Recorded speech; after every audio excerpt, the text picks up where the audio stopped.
Today's guest is a graduate of the United States Military Academy at West Point, spent 5 years as a military police officer, 9 years working for two municipally owned utilities, 10 years in software efficiency sales, and then 2 years as the director of student success for a professional speaking development company. Now, as a professional speaker and author, Erick Rheam is going to join us to talk about how he helps men and women cut through the whirlwind so they can rise above the chaos to discover their significance and to live in peace.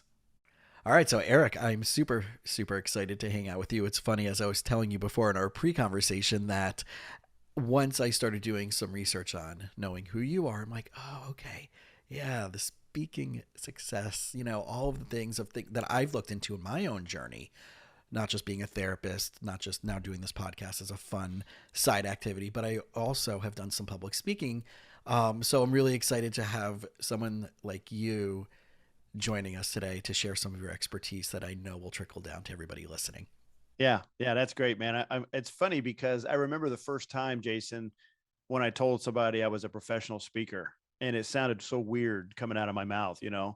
And it's all I do now. Since 2019, I've been a full-time professional speaker.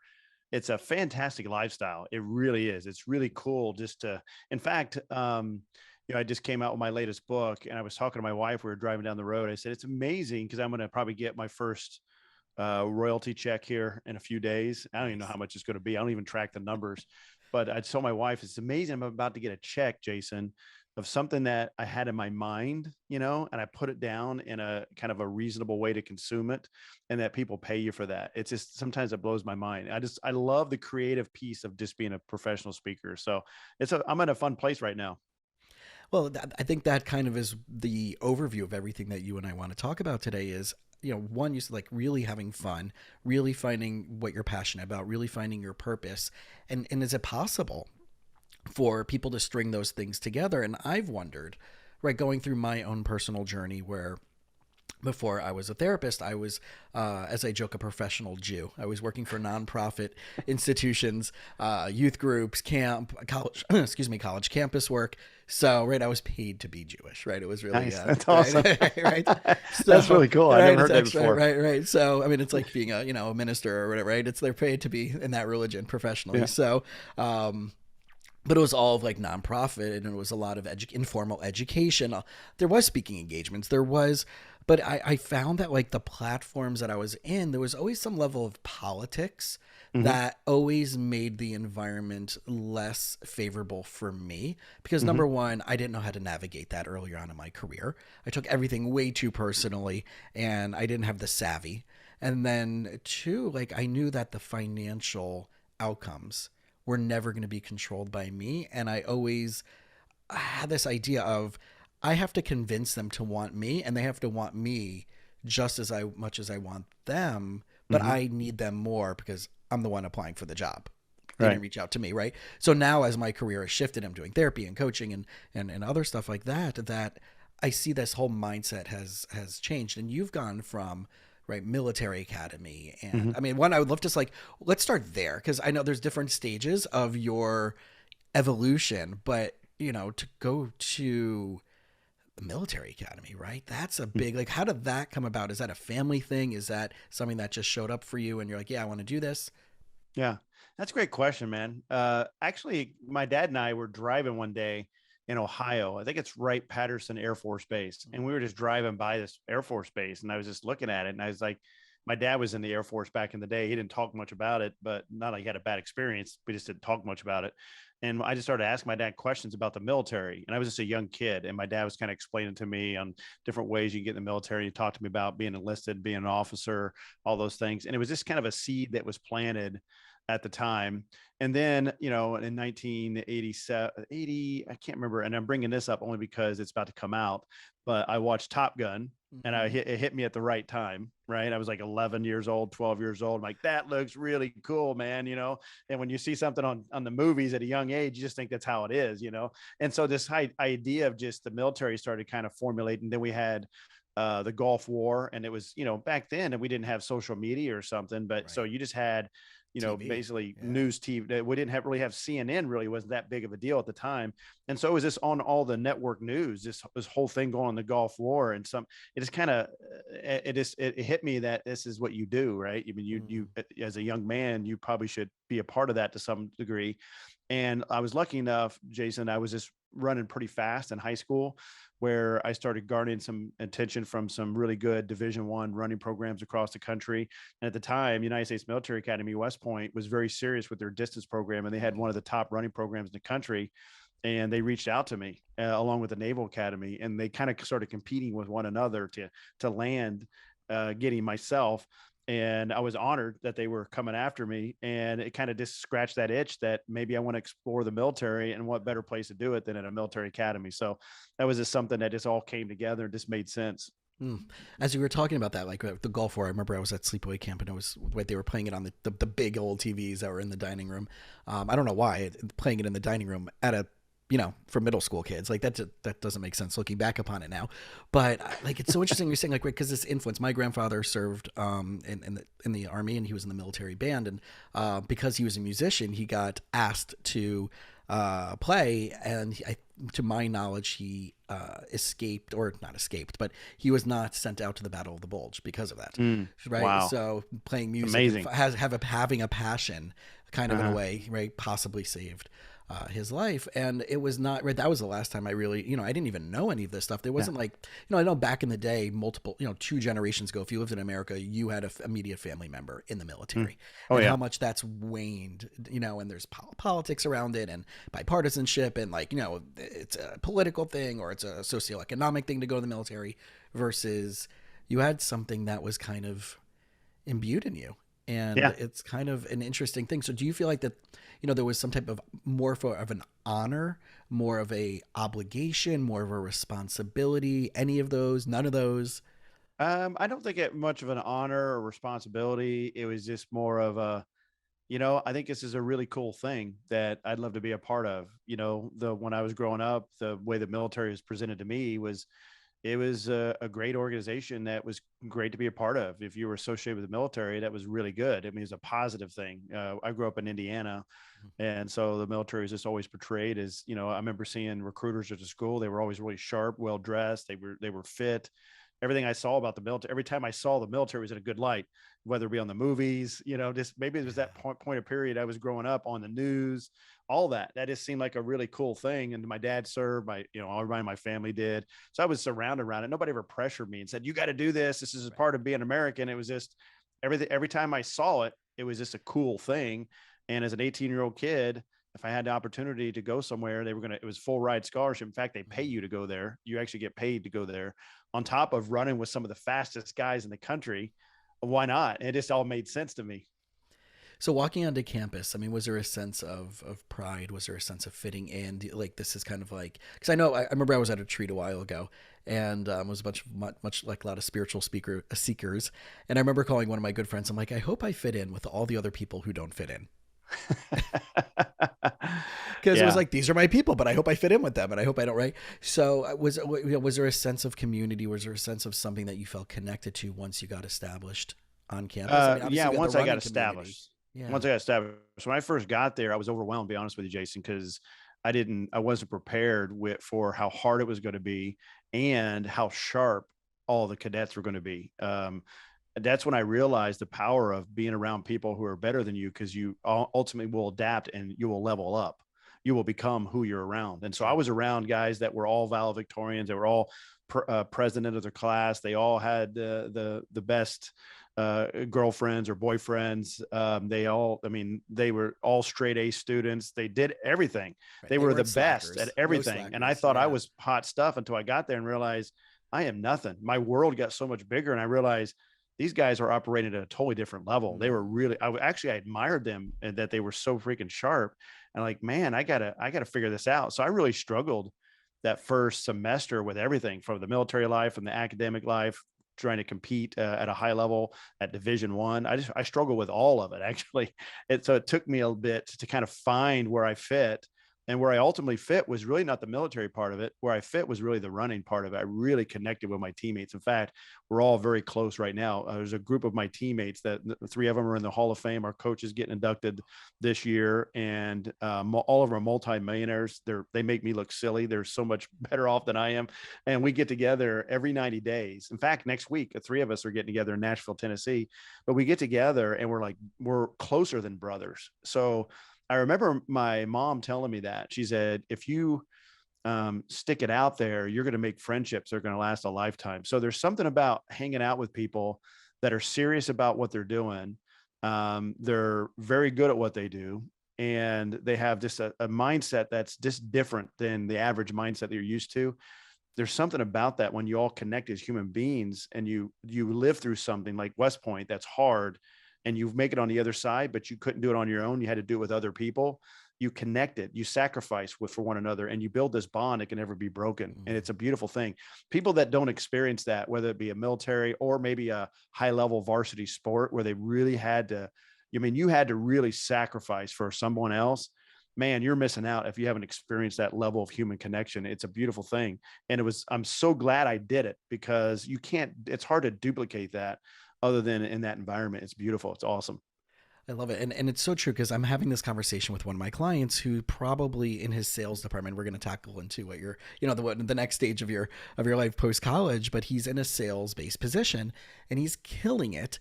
And I'm asking their company, to ask his company, what's the next level of incentivization? Otherwise, versus this flat rate, you just hit this number and we just give you this bonus, as opposed to, is there stages above that? And he's not getting anywhere with them. And he's like, I think I'm ready. I think I outgrew this company. And it's so interesting because I pivoted back to a different part of your life. I'm like, well, so we're talking about this professionally. And over here, you're going through this struggle that you haven't outgrew. And it's so interesting to see, well, I'm so myopically focused on this part of success. Why can't we take that same approach over here for a part of you that you didn't outgrow, and scale up the people that you need to be around over here as well? And I just had this dumbfound look on his face, and it was just like, oh, I see why I'm stuck, right? So, right, yeah. We know that rising tide raises all ships, and I know in my own journey, whether it be from financials or being around people who are bigger at this than me, as a therapist, as a podcaster, it's always so exciting, because I used to come from a place of insecurity about it. Why should I have a podcast? What do I, who the hell's going to want to talk to me? And now 120 plus episodes in, right? I'm continuously getting surprised and shocked by wow, this is so cool. So I do believe that, like you said, that commitment to scaling up, as cliche as that phrase is, the scaling up phrase is, it's so vital for people out there. If you're listening to this and there's a part of your life. So, and that's kind of where I want to kind of maybe do a little bit of a deep dive just here before we go on to the other stuff, right? The scaling up component. What are some of the tactics, some of the tools, some of the tips that you would share as far as taking it right there and really addressing that? Well, I think part of it comes with self-awareness. Number one, Jason, understanding what you're good at and not good at. And that there's people that are in your life that are probably good in areas where you're weak, and understanding that part of it, and understanding that the way humans work with one another is it's got to be a win-win. So when I have guys in my life that really edify me where my weak areas, they can support me, I'm also edifying to them in some of their weak areas, they can support them. So when it's a win-win like that, that's when you can really elevate the relationship. And so once I started realizing that that's just part of the experience is in managing expectations. So one of the things I've discovered, I used to be in law enforcement back when I was in the military. I was military police. I was a platoon leader and special investigator in Europe and Bosnia Herzegovina. And so whenever I would roll up on a scene and 2 individuals were in conflict, it was usually because of gap of expectations. That's all it was. And so what I realized is that if you manage expectations properly in relationships, number one, what are your own expectations going into a relationship, and then understanding what the other person's expectations are, there's always a gap in between the expectations. The problem with most folks is they never address the gap. Correct. Right. Yeah. And so what I've gotten really good at is addressing the gap, especially in my marriage, and having the courage to say what must be true for you and I to navigate this and hearing what the other person says and find out what their truth is and then align that with mine. That's when I've realized that as I leveled up, as you say, in my relationships, is just understanding where I'm weak, where these folks are strong, where they're weak, where I'm strong, how we can bring those together like puzzle pieces, and then close those puzzle pieces together by closing the gap in expectation. So that's how I've always approached it. And I address that in the book as element number 6 of the 7 elements of the perfect day, assembling a team. It's all about that expectation management. And I see it so many times with my couples, right? Exactly what you're talking about. It's as if one has to convince the other that their approach is way more right. And that's what we spend a lot of time, right? In any type of conflict, but especially, my relationship, the couples that I see, it's who has the more right perspective, who has the more right way of doing things, who's being burdened the most, and therefore the other person needs to realize it's like this all or nothing paradigm, and each of them, like exactly like you said, I think you explained it spot on, that we show up in relationship dynamics in any situation, personally, professionally, with beliefs, assumptions, and expectations from our entire life. So when you were talking about the time frame where you watched the Gulf War and it's something like activated in you, and I'm thinking about like, well, that's so interesting because that didn't activate that in me, right? It was just like, wow, there's this thing all the way on the other side of the world. It's so far away. I am, I didn't, I happened to be in an environment where I was surrounded by people my own age in nature. And it was just the furthest thing. Like I just find it so psychologically fascinating about what activates someone to move closer to their purpose. Yeah. You were also in middle school at the time, right? I was in middle school at the time. Yeah. So I was a junior in high school. So different perspectives too, as far as age, and I was getting that age where I was starting to make life decisions beyond high school. And so maybe that was part of it too, Yeah. Yeah. And I was just worried about like, yeah. When I was in middle school, the Challenger happened. So I remember watching the Challenger explode in science class because they just put it on TV. Live. I remember they broadcast it live, and so it was a big American prideful thing to see a rocket go into space. It was during the Cold War, and that's how we showed the rest of the world that we were dominant, right? Yeah. And so as kids, maybe it was part of the indoctrination of the greatness of America. I don't know why they did it, but we were all watching it, and I remember watching it explode. That was my middle school experience. So yours was Gulf War. Mine was the Challenger. Yeah, and I do remember the Challenger specifically because we had the open classroom, like the 5 classrooms were the open classroom in our elementary school in North Miami Beach. And I do remember that moment. And it was just like, so if we were 4th grade, 5th grade, whatever that was at that time, that happened. So yeah, it's such an interesting where certain experiences happen to us that lead us on the path. And once we're in a place of success, can you reverse engineer and be like, oh, well, this makes sense why this happened, and why I made those choices. So when you were saying when you came from the military, you went military police, and then after that, you went into another part, right, which was more of the business side of things. Yeah, well, I went to the utility world because of love. Have you ever done anything silly because of love? That's why I did it. So I actually, I was at home. I was in Anderson, Indiana at the time, and I met this girl that was just top shelf. I mean, I'm telling you, once you know what it's like when you meet the person you want to be with. I'm 5'2", so the top shelf is really difficult for me to hit. So it's all. I know what it looks like up there. I know what it looks like. Your top shelf would be my middle shelf, but it's still top shelf, right? So she was like, you just knew that this was a quality gal, right? This is the kind of gal you bring home to the family, that kind of thing. And of course, anybody that's halfway decent is going to have some guys scratching around. So she had a guy that she was dating, but he was in New York. I was in Colorado. She was in Anderson, Indiana. So I was getting out of the military at the time. I like, well, what better way to win her over than to move to that town and get a job? This happened to be with the utility. And I could care less about the local utility. I cared about her. So that was my plan. Proximity was going to win the day. And so I did. I won her. So 5 months after taking the job, we were engaged, and then 9 months later we were married. And then there you have it. That's how I started my career in the utility world. Had no rhyme or reason other than I really wanted to win that girl. I wanted to get the girl. And so I ended up staying in the utility world after that for 2 decades as a result of love. So wait, because I really want to, tonight I'm going to a singles event, and I'm always like the sociological studies of like going on, and I have a few friends reaching out. I'm like, don't worry, I'll be your wingman, right? Type of thing. And like You literally picked up your world and moved. Hmm. And people, right, I'm in South Florida, and I know this is universal to probably any major big city, where they don't even want to drive 20 minutes to go on a date. Like, oh, Oh they yeah. live here. No, I'm not going to date. I'm not going to date anybody from that part of town. Right? Yeah. It's 20 minutes away. There's too much traffic. But you Right. literally picked up your whole entire life all in. Yeah.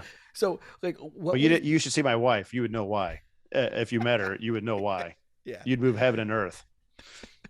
So how do people get to, I mean, I think this is really where the decisiveness of life choices and success, and I don't even want to play at the level of happiness. I'm talking about like purely truly content, right? Meaningful contentness, not content that I've settled, but content like I know I've made the right choices that are going to continue by putting effort into that path will continue to lead me down the road that I truly want to go to. I mean, when you're saying yes, she was this great, she was this awesome, but there had to be something in you that was so decisive that you were willing to do this, because right, that's an external motivation, and a lot of people, we do need Mhm. external motivation. I can't work Mhm. out consistently without hiring a personal trainer. That's right. But something inside of you, what was that Yeah. thing inside of you that's like, I knew, whether it was values, whether it was what was a thing that really inside of you said, I'm willing to make this big Well, crazy. that's a good question, man. That's why you're a good therapist. This might turn into therapy for me. I don't know. But anyway, the thing is that there's a little more to it, to the story. Mhm. And the story more, what's deeper in the story is that the reason why I was back in Indiana and why I met her was because my sister passed away. And so my sister passed away unexpectedly. She was 34 years old. I was 27, and my sister was a big figure in my life. She's a wonderful lady. She was a friend, a mentor, someone I looked up to. And I would probably say, from a psychological level, she probably filled that part in my heart that is filled for a partner, not in a creepy way, but in a way where Right. she was just that she filled that space. And so once she was taken away from me, it kind of took the foundation of my life out from under me. And up to that point, I was just kind of dating for fun. I really didn't care about relationships very much. In fact, my parents thought I'd never get married. And once that kind of shifted, and I met Aaliyah, who's my wife, at my sister's funeral because her dad was the mayor. My dad was the chief of police. Aaliyah's 7 years younger than me. We'd never really met before. I didn't even know the mayor had a daughter. But when we met for the very first time, I think I was at a point in my life where I knew that, hey, it's time to grow up a little bit, time to put the big boy pants on.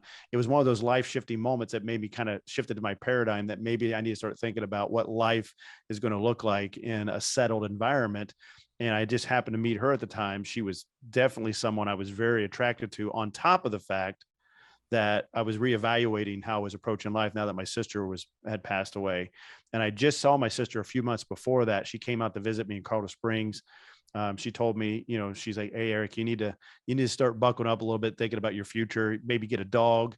You need to name the dog Cheyenne, because I lived in Cheyenne Mountain." She says, "You need to find a church." So once my sister passed away, I got a church, I bought a dog, I named it Cheyenne, and I got married. So I think that was kind of the catalyst for me to start thinking about growing up. Yeah.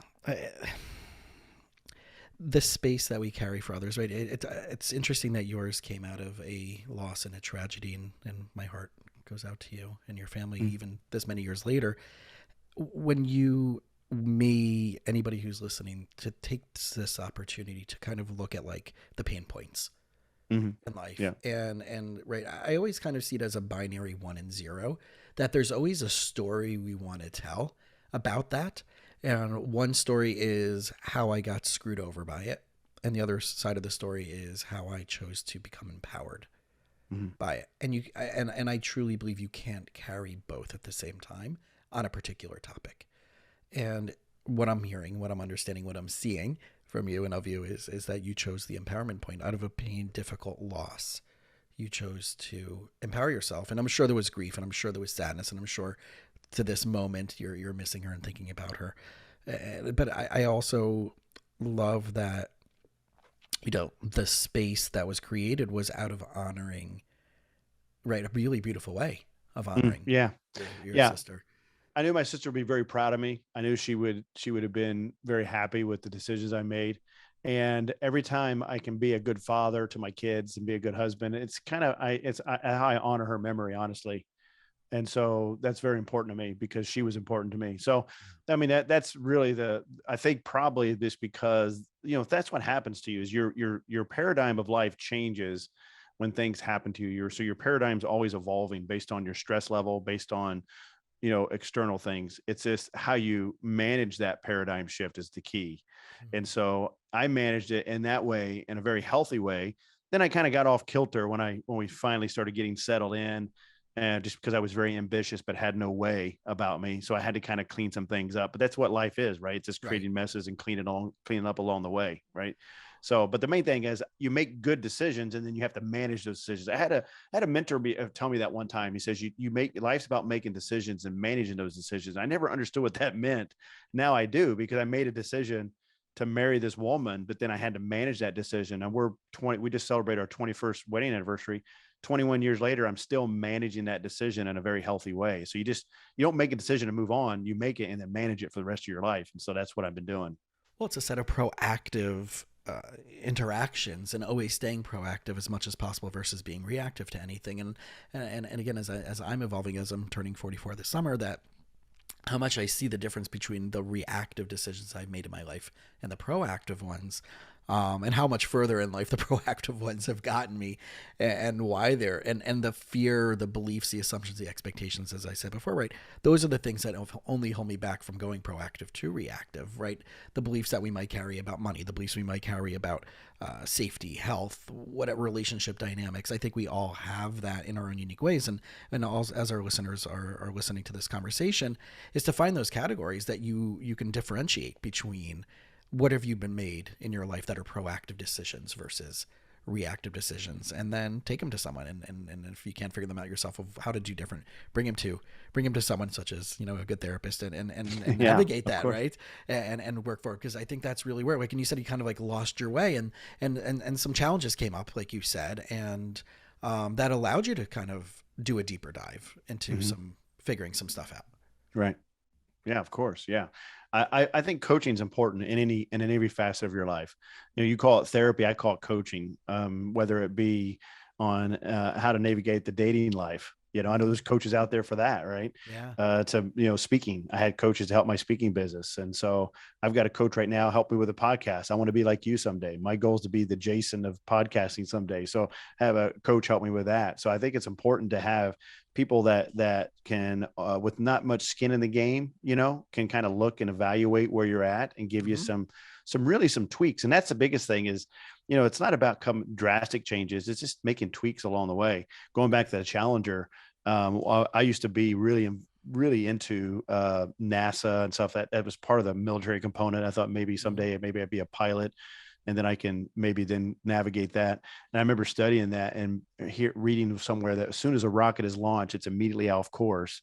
And then you're just making millions of Yeah. tweaks to keep it on course. And that's just really our life. As soon as we're born, we are launched into the world and then we're immediately off course. And it's making tweaks along the way. And the only way you can make the right tweaks is if you have people on your side. It's helping you guide you on those tweaks you have to make. You can't do it alone Yeah, for sure. for sure. And one of those tweaks was to eventually start speaking at conferences. Yep. So where did that come from? Because again, like you said, like I'm a professional speaker, and not many people have that on their business card, Yeah. and it's not like the main thing they do. Usually, they might have some other hustle, and this is something that they do for fun. But at that point, was that when you jumped fully into it, or you were kind of so? Walk us through that journey quickly. Yeah, I never really jumped completely into it all right off the bat. It's a long story. I want to make it really short. Sure. The short story comes down to I started speaking just out of necessity because I was in sales at the time. Because once I got out of the utility world, I still wanted to stay in the utility world, but sell to utilities. Because what I discovered, Jason, is this: I'm not an office guy, right? I can't just go to the same office every day with the same people, mainly not because of them, because of me. I wear people out. I'm like a yellow Corvette that you may rent for the weekend, but you don't want it forever. After a while, it's a yellow Corvette, and you're like, oh my gosh, what kind of decision did I make there? And so I would wear people out. So I realized it's better if I can go in the locations, add value, uplift, edify, that kind of thing, and move out. So sales Mm-hmm. made sense to me. And so what happened was I'd go to these conferences, and all these salespeople, they would set up their booths and they would be in this one little room, and then all the people would attend these sessions and then maybe come back and see your booth and maybe talk to you. I'm like, man, how can I elevate myself above all these other salespeople? I'm like, I got to get on those stages somehow. And so I just did out of necessity. I thought, well, if I can get on the stage, maybe do a breakout session, something like that, then people will be interested in maybe chatting with me afterwards, and I can maybe make a couple sales. Well, I started doing that. And then one day I was doing something like similar to that at a breakout session. And a guy that I respect a lot, he was in one of my previous colleagues at another job. He was sitting in the back of the room and he came up to me afterwards. He goes, Eric, you did a really good job with that. I said, thanks, man. He goes, you're really good at this. I said, I appreciate it. And he said, he asked me a question no one ever asked me before. And he said, when are you going to do this full time? I said, what are you talking about? And he's like, when are you going to be a full-time speaker? Because I think you can make a living doing this. At that point, I'll be honest with you, I'm not making this up. I didn't even know that was an option. I didn't even think about it. I thought you had to be like a Hall of Fame football player, or you had to fall off Mount Everest and live to tell Tony about it. I thought you had to Robbins something extraordinary. I didn't know a regular dude could do it. Yeah. So what happened was that planted a seed in my heart that maybe it's something I could do. And then just off chance, I started following a guy by the name of Michael Hyatt. Michael Hyatt, he left his corporate job to be a professional speaker. And so I just kind of started following his journey, thought that was kind of interesting. And somehow I found out he was part of this conference where they actually teach people how to be speakers.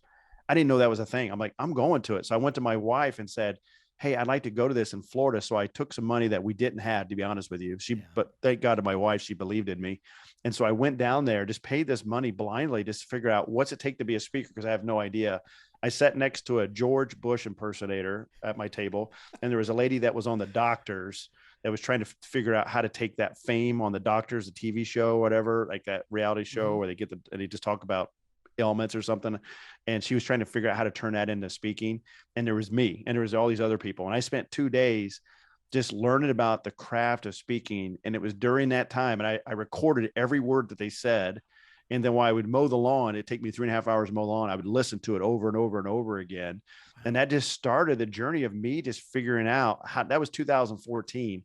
And I didn't become a full-time professional speaker until 2019. So it took me 5 years to kind of get it up and running. And it was just really me just trying to making a lot of bad decisions, going down dead ends, figuring things out. In fact, if I could go back to people who hired me back in 2015, I need to send them an apology note, because it was bad. I mean, I was bad. I didn't do a really good job. And luckily I was able to figure it out. And now I'm doing what I'm doing now, but not without a limp. I'm walking with a limp. Let me tell you that.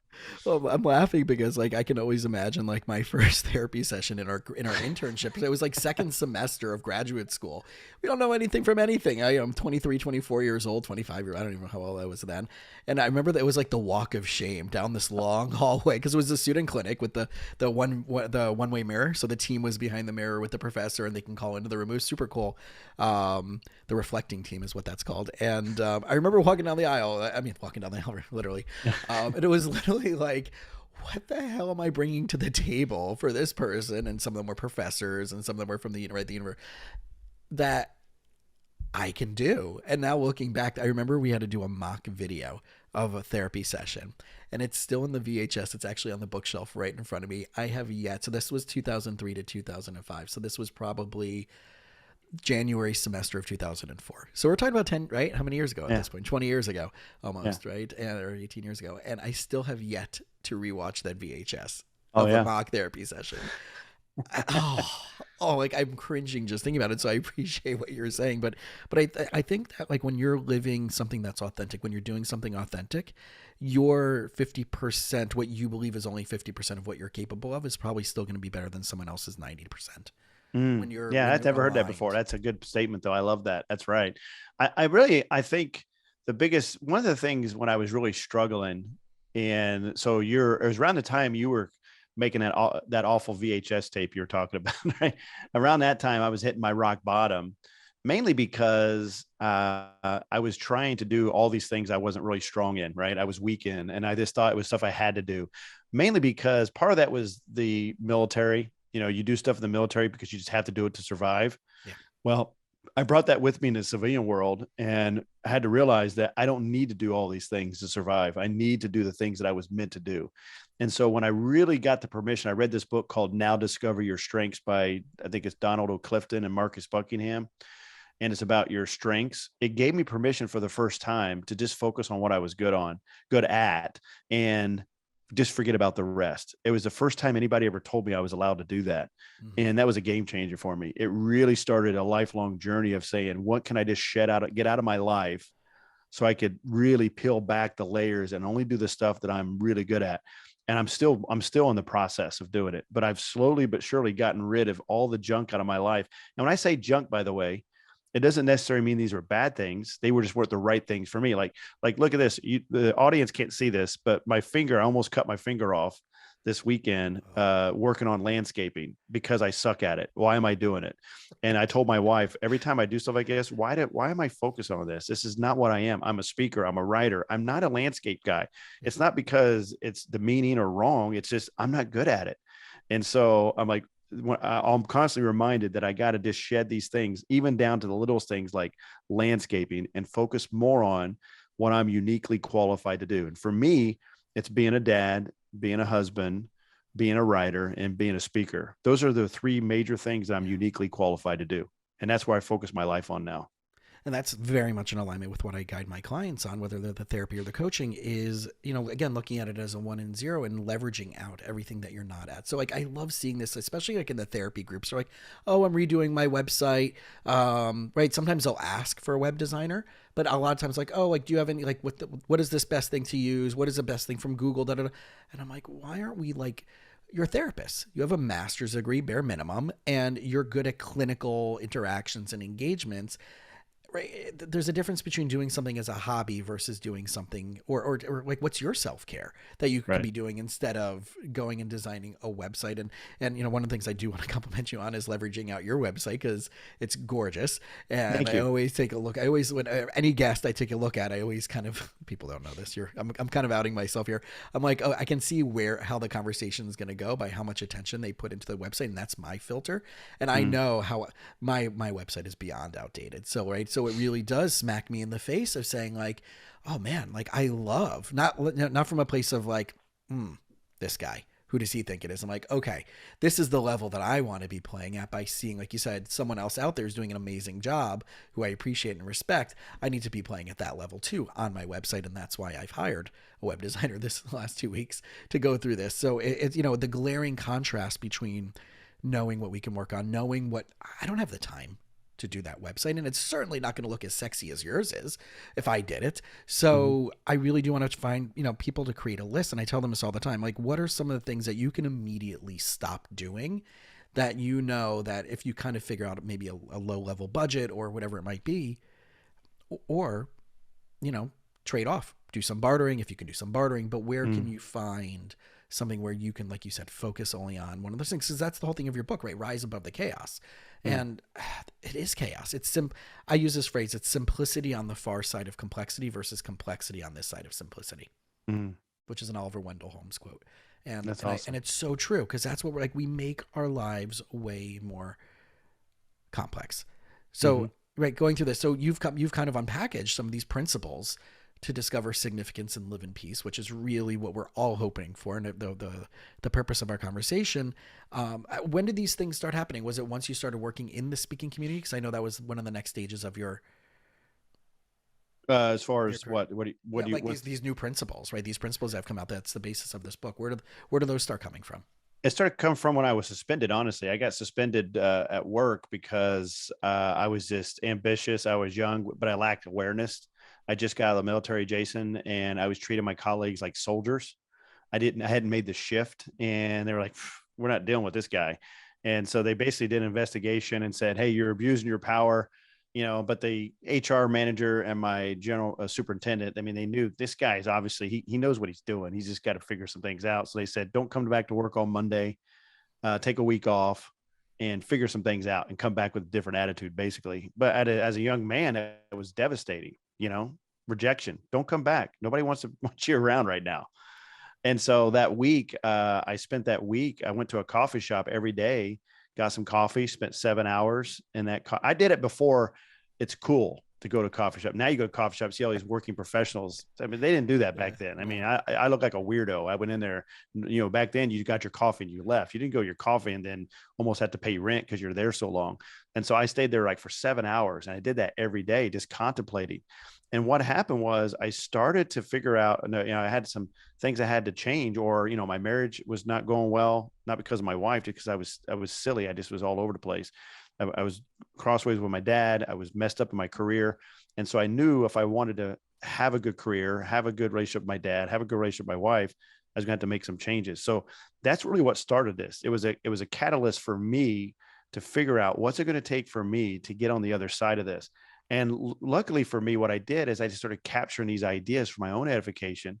And then once I became a speaker, I actually had a professional speaker friend of mine. He's a New York Times bestselling author. In fact, what brought this all up was I got in trouble with him Mm. because I quoted something in his book on stage, but I spent too long on it. There's some etiquette on that apparently, and I didn't know. And so somebody told him, videoed me or something and sent it to him. And he sent me this like lawyered up letter, email, and said, "Hey, you need to stop doing that." And so I was like, I was a young man just now getting started. I didn't know what the heck. So I called him up or sent him an email and said, "Would you mind speaking with me?" And he agreed. He was nice enough to do that. Yeah. And to his credit, he was really good to me. And so we got on the phone and he said, "Listen, when you're just starting out as a speaker, you're basically doing book reports is what you're doing. You're talking about everybody else's stuff. But he goes, if you want to be a long-term and really good at this, you need to have something that's yours, a signature message, and you need to write your own book." So I went back and started really thinking about what do I want? What impact do I want to have on others on stage? Because in the beginning, I was just getting up to speak, but then I had to realize, well, what's the long term here? And then that's when I began to realize, hey, I had this situation I went through. I know there's tons of other people that are going through it as well. So what I did is I started writing blogs about it. I started speaking about it, and I was getting really good reviews from the marketplace. The marketplace was telling me they really liked it. And so then I thought, well, what if I put this in book form? And so I started this idea of doing that. And that's what brought it up, is I started to take this thing that helped me unpack it in a way that I can communicate to others so it can help them. So I developed a playbook for myself, and there was enough people that said they liked it. Now I developed a playbook that everybody can use. So that's how I came up with it. So I know some of the overall areas are, right, discovering your passion, defining your purpose, taking action. So what would be, just kind of a general overview, because I don't want to give away people from not reading the book. And Yeah. it's I mean, everything about it, just, the graphics are great. It's a beautiful, beautiful looking from the outside, right? So what 5 principles to master human Yeah. dynamics? Yeah. It's, my goal is I want to help people rediscover their passion, because that's what I lost. And I find that's what most people at that age, when you're in your 30s, mid 30s, going in your 40s, something happens that maybe you start realizing, man, this isn't really what I thought life was going to be. Because we have this ideal, in our 20s where life's going to be, and it never works out the way in our mind that we thought. As you get to that crossroads, right, that you're Yeah. like, man, is this what life is? And some people just go down the path that just get numb and just kind of live out their lives. And there's others that figure it out and actually live their lives to the fullest. And so what I wanted to do is help people do what I did. And that was to rediscover your passion and then redefine your purpose. But here's the key though, is have the courage to do something about it. That's the main thing I find, is most people just don't have the courage to actually do anything about it. They settle. So that's what the 5-part methodology is help people to cut through the whirlwind so they can rise above chaos. The thing is you're always going to have chaos in your life. You can't avoid it. So this is not a book about avoiding chaos. This is a book about rising above the chaos and thriving in spite of it. Right. So chaos is always a part of you. It's life on planet Earth. So the 5 principles are pretty easy. Number 1 is what I call embrace your spiritual journey. And so it's not a religious thing. It's just the acknowledgement that there is a spirituality as being a human. There's a spiritual component. You can call it whatever you want, but it's inside. You can feel it. You know that, like when I saw my sister, when she passed away, when her spirit was no longer inside her, she looked like a different person. And if you've ever seen that, and I was in law enforcement, I've seen a lot of, unfortunately, people that are no longer alive. I've seen their bodies. It doesn't look the same. That's their spirit, right? And so that spirit is just the answer the question, why? So when you get out of bed, Jason, if you don't know why you're doing what you're doing, then what's the point? Why even go out into a hostile world if you don't know why? That's number 1. And so I have a methodology that helps you identify that. Number 2 is tame the beast. When you go out into that hostile world, there's an unknown force. You can call whatever you want. I call it the beast, but it always seems like there's an opposing force that's always against you. You know what I'm talking about? It's like you just get some things going, and then you get in a big fight with your spouse, or just when you think things are going great, then you have a major health issue. It just always seems like there's something that's always waiting for you, whether it be that negative self-talk or whatever it is. That's the beast. And if you don't have a way to insulate yourself from it, then you're going to get chewed up and spit out every single time. And by the way, the beast has boundless energy. It has nothing personal against you. It's just a machine. And so what you have to do is insulate yourself from it. And so what I've done is I develop a 7 elements that I insulate myself from the beast. These are habitual habits. In fact, I just had breakfast with my 2 boys today. They're 16 years old. And I told them, because they've got a big track meet coming up, but they're out of school. So I told him, I said, listen, you're not going to sleep in today. I said, what are we doing, Dad? I said, we're going to get up the same time you normally get up. We're going to go out to breakfast. We're going to start your day. And at breakfast, I told him, I said, success lies in the mundane habits that you build every single day. Well, that's these 7 elements. And then number 3 is leveraging the power of encouragement. And the reason why this is important, Jason, is that you can't achieve any level of significance without the help of others, right? There's no example of any man or any woman achieving any level of significance by themselves. You are where you are right now, Jason, because someone in your life elevated you. They uplifted you. Could have been a coach, a mentor, a parent, whatever.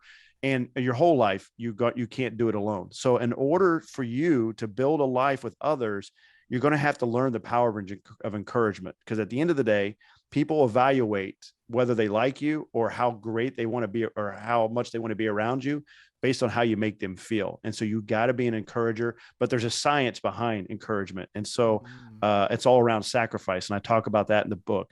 And then the 4th one of the 5 elements is ignite your influence and manage change. So once you have the people you're going to do life with around you, depending on what phase of life you're in, well, you have to evolve in order to manage life. Like during the pandemic, we all had to evolve, right? Yeah. So as you evolve as a human being, if the people you're doing life with is not changing with you and evolving with you, you're going to leave them behind. You're going to have a gap in expectation. So you have to be able to influence others in a very positive way so that they're going to evolve with you. And then the 5th and last one is mastering human communication and human dynamics. And that is, human dynamics is for bad or worse or good or bad, or however you want to look at it, it's just messy. Human interaction is messy. That's why you have a job. That's why you get paid the big bucks, is because we are really bad at connecting with one another. And so my mentor told me, you mastered human dynamics, so what people do no longer surprise you. And so when people go through my workshops, the one thing I tell them is, once I'm done with you, you won't be offended anymore. Because once you understand what motivates people to do what they do, and instead of being offended, you'll just evaluate, okay, why did they do that? What was it about this interaction that caused them to do that? And so if you get to that point and you encompass those 5 principles and you do it in the way that I did it, and the way that I recommend the principles I lay out, then it gives you a shot to discover your own level of significance. And on the side of it, this is ultimately where you're going to get. And this is the serendipitous thing that I didn't know was coming. But I didn't seek this out, but I discovered it once I found my own level of significance, and that was peace in my life. And that's really, to me, the end game for any human being, is that you never can take away things happening to you. We never win at the end. At the end, we're all going to go 6 feet under at the end, right? Our heart's going to stop eventually. It's just the way it works. But you can have peace while you're navigating the whirlwinds and the things you have to deal with in life. And the way you navigate life with peace is knowing that every step you take has purpose behind it, has significance behind it. And because of that, you're willing to go through life, and it gives you a peaceful state. Back in the day when I didn't have that, when something bad would happen, it would anger me. I would be upset about it because I wasn't equipped to navigate it. Does that make sense? Absolutely. Yeah. Yeah. And one of the cool things as anybody who's listening to this and is going to go check out your website, there's even an assessment, right? There's a whole bunch of cool stuff on here, right? But it's take the free Discover Your Significance assessment, and it'll help you within your journey to gain clarity on where you are. Well, you already know this. I'm just reading this for the website for those who have not yet checked it out, but it's going to give you clarity on to help you figure out what, tell us a little bit more about that, because there's some really cool stuff here. I'm glad you brought that up, man. That's really cool. So yeah, if you're on a journey, most of us are lost if we want to leave a life of significance. If you decide, I want to go to this destination, I want to get there. Well, the first step to know how to get there is to figure out where you are, right? Have you ever been to the Mall of America?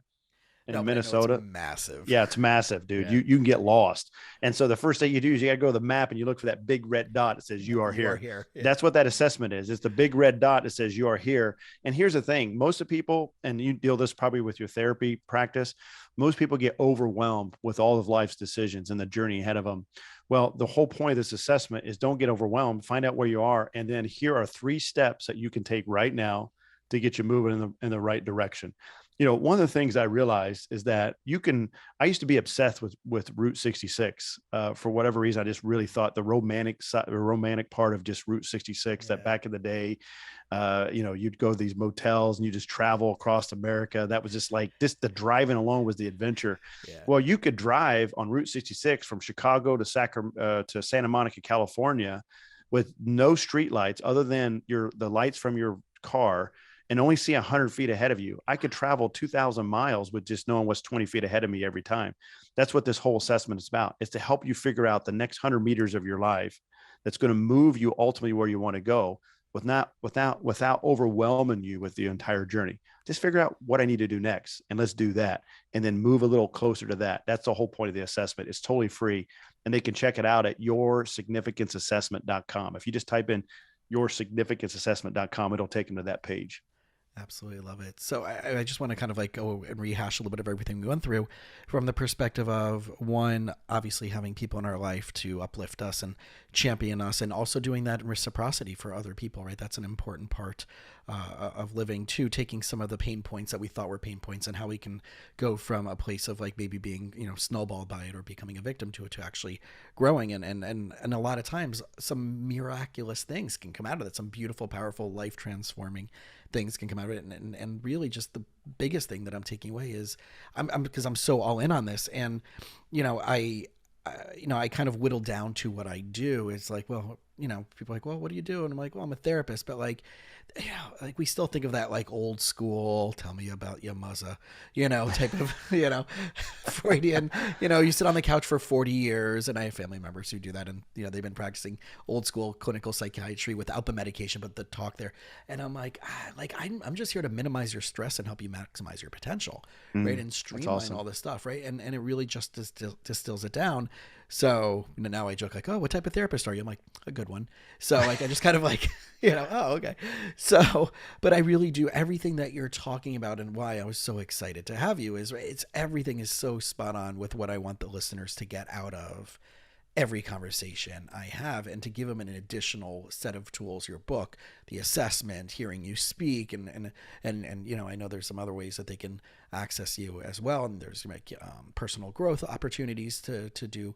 So it really does speak to the alignment of these are the things that I figured out in my journey. These are the things that I know that when I have my core values in the different categories of my life and what those core values are, and then I make decisions from there, dropping everything that I just know I'm not good at. Like I said earlier, like I know I'm not going to be consistent working out unless I have someone holding me accountable to that. I know I'm not a website designer, right? I mean, these things cost money, but it's always, for me, it's always value over cost. I realize was one of my unconscious rules or drivers.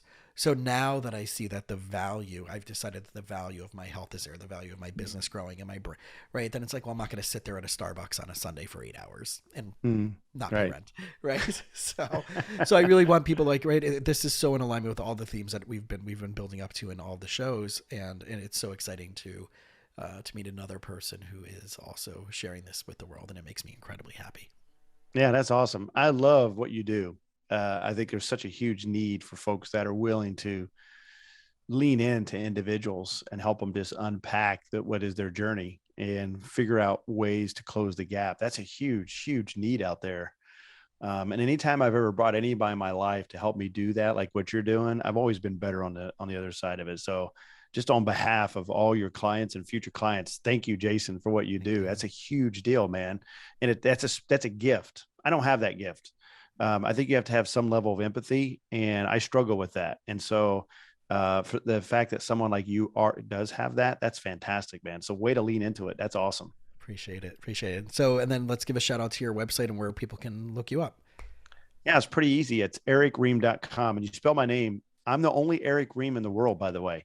It's What? and that didn't mean anything until Google was invented. So if you Google me right now, I'm the only one. It's Erick, Erick, and Rheam, Rheam. If you just go to erickream.com, everything I have lives right there. So just go check it out.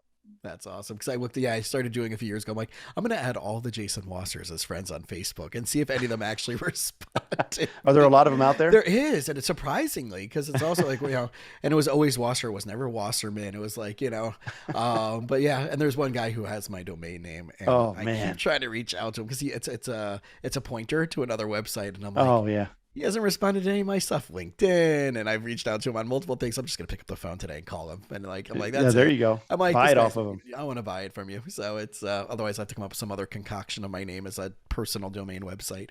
But it's awesome that you have the more individual.